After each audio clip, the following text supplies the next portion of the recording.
一个垂死的老人躺在床上，对面前的人说：“把这座州交给你。”对方拒绝了，不是1次，是3次。后来的人把这件事叫做3让徐州，讲的是陶谦的诚恳和刘备的谦让。但一个真正的问题始终没有被回答，为什么前2次他拒绝，第3次到了陶谦的病榻前仍然拒绝，直到陶谦死后，军力捧来牌印，百姓来到府前哭拜，他才终于接下。是什么在第1次和最后1次之间发生了改变？答案不止在陶谦的嘴里，也不止在刘备的品德上，他在一次私人让位如何逐渐变成公开推举的过程里。曹操攻打徐州的消息传遍北方，起因是曹操的父亲曹嵩途经徐州时被害，曹操把这笔账算在陶谦头上，起大军报复。这不是一场普通的军事行动，曹操一路东进，沿途纵兵屠戮，泗水两岸数座县城遭到毁灭性破坏。陶谦挡不住，他向北方各路势力连续发出求援信，其中一路求到了北海相孔融那里，但孔融自己也正被黄巾余部围在城里，出不去。他派太史慈单骑突出重围，一路从北海赶到平原，找到了刘备。刘备接到消息的时候，手里有什么？关羽、张飞几千人的队伍，没有自己的地盘，没有稳定的粮源，他还在公孙瓒手下做着平原相，本身就是依附于人的处境。但他决定去，他先带兵赶到北海，帮助孔融击破管亥，随后又去找公孙瓒借兵。公孙瓒拨了2000马步军，又让赵云随行。刘备带着自己的3000人，赵云带着借来的2000人，继续南下赴徐州。这支队伍的规模放在当时的战场上几乎不值一提。曹操有数万精锐在推进，陶谦自己尚有一部分丹阳兵在正面勉力支撑。刘备这几千人改变不了兵力对比，但他确实赶到了。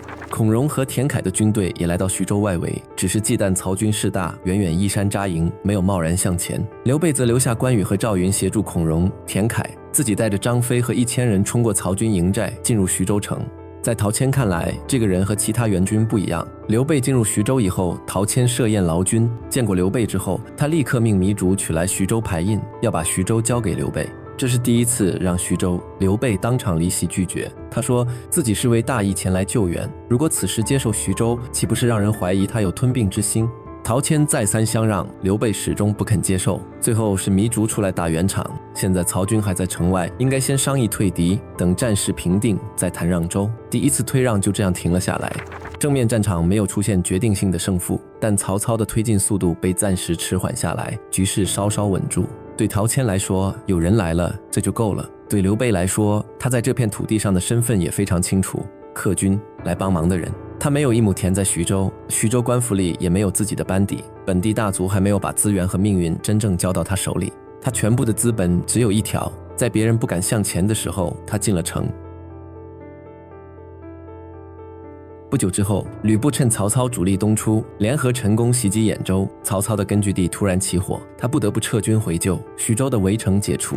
陶谦在府中设宴，招待孔融、田凯、刘备等前来救援的人。酒过几巡，陶谦当着在座全部文武的面，第2次说出了那句话。他说：“老夫年迈多病，2个儿子都不成器。刘使君是汉室宗亲，德才兼备，我愿意把徐州让给你。”一座州，当着满堂人的面，一句话推了过去。所有人看向刘备，刘备站起来，态度坚决地拒绝了。他说自己是受人之托来帮忙打仗的，不是来夺人基业的。现在无故占据徐州，天下人会把他当成不义之人。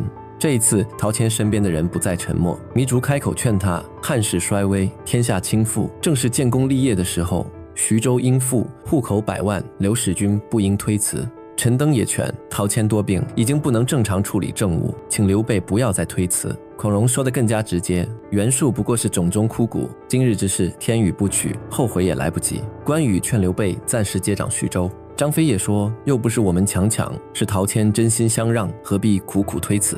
但刘备还是不肯。徐州真正掌握资源的人里有糜竺，他出身东海豪商世家，《三国志》记载他家祖室货值，同客万人，资产巨亿。在东汉末年的地方政治中，这种级别的家族不只是富人，他们掌控着物资流通网络、大量劳动力和实际的社会动员能力。还有陈登，他是下邳陈氏的核心人物，父亲陈规是徐州氏族中极有声望的长者。陈登自己在陶谦幕下担任典农校尉，参与屯田和军务。还有曹豹，他掌握着陶谦手下的一部分丹阳兵。第2次退让时，糜竺、陈登、孔融，甚至关羽和张飞都已经公开支持刘备，刘备仍然没有接受。这说明他等待的并不是第一声支持。地方势力已经开口，但陶谦还活着，仍然是徐州的在任州牧。刘备此时接受，仍然像是在一个人尚未去世时，从他手中取走整个州。陶谦说的再真诚，糜竺和陈登劝的再用力，也无法完全消除这种嫌疑。刘备如果在这个时候接下来，天下人仍然可以说他以救援为名进入徐州，最后拿走了被救者的地盘。陶谦推让再三，刘备只是不受，陶谦只能退一步，他不再要求刘备立刻接应，而是提出让他暂时驻扎小沛，以便继续保护徐州。刘备再次拒绝徐州，却没有离开。最终双方达成了一个折中的安排，刘备不接徐州，但留下来驻扎在小沛。小沛位于徐州外围，离徐州城有相当一段距离。这个安排很微妙，刘备没有被请进徐州城，那是整座州的权力中枢，他被放在了一个外围位置，离徐州够近，随时可以响应，但不在核心，不会让人觉得他已经在接管。刘备带着自己的几千人进驻小沛，在这里修缮城防，安抚附近流散的百姓。他在做一个驻守者应该做的事，但不是一个过客会做的事，不进不退。他的身份从这一天起变得模糊，不是过路的援军了。过路的人不会留下来驻扎，但也没有接过徐州的牌印。他像一个被主人挽留的长期客人，主人给了一间偏房，没说你能住多久，更没说这间房以后归你。日子一天天过去，陶谦的身体不断恶化，所有人都心里清楚，陶谦撑不了太久了。他的2个儿子，正如他自己当众承认的那样，确实没有能力接住这座州。那么当那一天到来时，谁来接？答案不只取决于陶谦还能再说几次让，也不只取决于糜竺和陈登是否支持。真正需要改变的是权力交接本身的性质。陶谦活着时，这是一个在任州牧把位置送给外来客将；陶谦死后，他才可能变成一座失去主人的州，为了避免崩溃而公开推举新的主人。陶谦病危以后，先把糜竺和陈登叫到身边商议。糜竺说，辅军前2次想把徐州让给刘备时，身体还强健，所以刘备不肯接受。现在病情已经沉重，正好把他请来，再做安排。陶谦于是派人前往小沛，把刘备请到徐州城。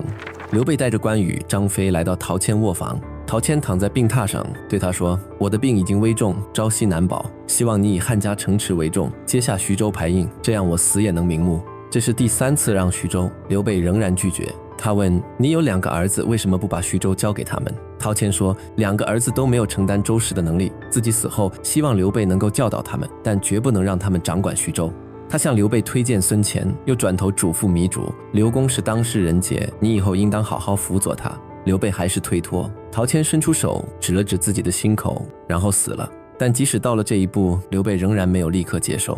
徐州军力举哀之后，把州牧的牌印送到刘备面前，刘备依旧推辞。直到第2天，徐州百姓拥挤在州府门前，哭拜着说：“刘使君如果不领徐州，我们这些人就无法安生。”关羽和张飞也再次相劝，刘备这才答应暂时全领徐州市，3次让到此结束。把3次并排放在一起，真正变化的不是陶谦的态度，他从头到尾都是同一个意思。第1次，曹军人在城外，陶谦突然拿出牌印，刘备拒绝，因为他是来救援的，不能在危城之中拿走被救者的地盘。第2次，曹操已经撤军，糜竺、陈登、孔融、关羽、张飞都公开劝他接受，但陶谦仍然活着，刘备依然可能被看成从在任州牧手中取得徐州。第3次，陶谦病危，刘备仍然拒绝，直到陶谦去世，军力捧印，百姓哭拜，这件事才不再只是陶谦个人的赠与，而变成了徐州官吏和百姓在失去原有主人之后的公开推举。刘备接受的不是陶谦最后1次让，他接受的是陶谦死后一座无主之州对他的挽留。3让徐州在演义中被写成一场道德仪式，陶谦一让再让，刘备一拒再拒，最终天下人看到了仁者应有的风范。但先补一条正文没有展开的信息，正史中并没有3让徐州。三国志先主传只记载，陶谦病重时对糜竺说：“非刘备不能安此州也。”陶谦死后，糜竺率领州人迎接刘备，刘备不敢接受。随后陈登出面劝说，孔融也劝他不要把徐州让给袁术，刘备才正式领徐州。演义把正史中陶谦死后的1次权力交接扩写成了3次推让。为什么要这样写？因为在东汉末年地方政治的实际运作中，一座州的交接从来不只是一个人的遗愿。当时的州郡治理是一种长官与地方官吏、豪族和武装力量共同维持的结构。刺史或州牧拥有名分和指挥权，但粮食征收、兵员动员、地方秩序和行政运作都离不开当地已有的社会网络。陶谦自己也是外来者，他是丹阳人，在徐州任职数年，能够维持统治，同样离不开徐州本地官吏、豪族以及丹阳兵等多股力量的配合。现在他要把位置交给另一个外来者，一个带着几千本部和借来的兵跑来帮忙的客军将领。陶谦一个人说让，在实际操作上远远不够。长安朝廷的权威已经严重衰弱，无法及时决定徐州由谁接管。刘备接手以后，要依靠糜竺等人的财富和人力网络，要使用陈登等人熟悉的行政系统，还要面对曹豹等掌握军队的武将。这些东西没有一样能随着陶谦的一句话自动转交。陶谦临终只留下了一句话。陶谦死后，糜竺率州人迎接刘备，陈登代表徐州官吏公开劝进，孔融又从外部为这次交接提供声望支持。糜竺代表的是什么？家资巨亿，同客上万，他的商业和人力网络覆盖了徐州东部的重要区域。州牧能不能在当地征到粮，运得动物资，稳得住秩序，很大程度上取决于糜家这样的家族愿不愿意配合。陈登代表的则是下邳陈氏以及徐州本地的官僚和士族网络，他本人长期参与屯田和地方行政，熟悉整套州郡体系如何运转。陶谦的遗愿提供了起点，糜竺率领州人迎接，陈登公开劝进，才把一个老人的临终安排变成了地方力量可以接受的政治交接，而演义又在这层基础上增加了军力送印和百姓哭拜，这让刘备最终接受徐州时，不再像是从一个垂死老人手中接过私人礼物，而像是被整座州共同留下。后来的历史也验证了这个结构有多脆弱。刘备接手徐州不久，吕布东来投奔，等到刘备率军外出与袁术交战时，吕布趁虚偷袭下邳，下邳守将曹豹反叛，暗中迎接吕布，刘备很快失去了徐州。这说明一件事，反复推让帮刘备跨过了能不能接手的门槛，但他建立的只是最低限度的政治共识。真正的统治根基，对军队的直接掌控，关键武将的忠诚，与每一股地方势力的深度绑定，需要时间，需要资源，更需要自己的嫡系力量。这些东西3次让解决不了。陶谦给了刘备一个临终遗愿，糜竺和陈登等人给了他地方官吏与豪族的支持，徐州军力送来了牌印，百姓的哭拜给了他公开推举的名义，3次推让给了他所有人亲眼见证的合法性。刘备从一个外来的客军将领变成了徐州名义上的主人，但名义上的主人和真正能掌控这片土地的人之间，距离远比他以为的更远。刘备坐进徐州州府的那一天，面对的是一片被战争蹂躏过的土地，东边几个县城还残留着曹操大军经过的痕迹，田地荒芜，户口流散。他手中的军队仍然是当初从北方带来的那几千人，公孙瓒借给他的军队和赵云已经离开。正史记载，陶谦曾拨给刘备4000丹阳兵，但徐州的军队并没有因此全部受他直接控制，曹豹手中仍然掌握着一部分兵力。糜竺和陈登站在他身边，但在这个时代，今天站在身边的人和明天还愿意站在身边的人不一定是同一批。西面，曹操正在兖州和吕布鏖战，不管谁赢，胜者最终都会重新望向东方，而一个即将在兖州战败的人也会带着他的残余军队朝徐州方向走来。吕布丢了兖州，带着残部东投刘备。一个手里有军队的客人，从来不只是客人。徐州的新主人即将迎来一个根本请不走的邻居。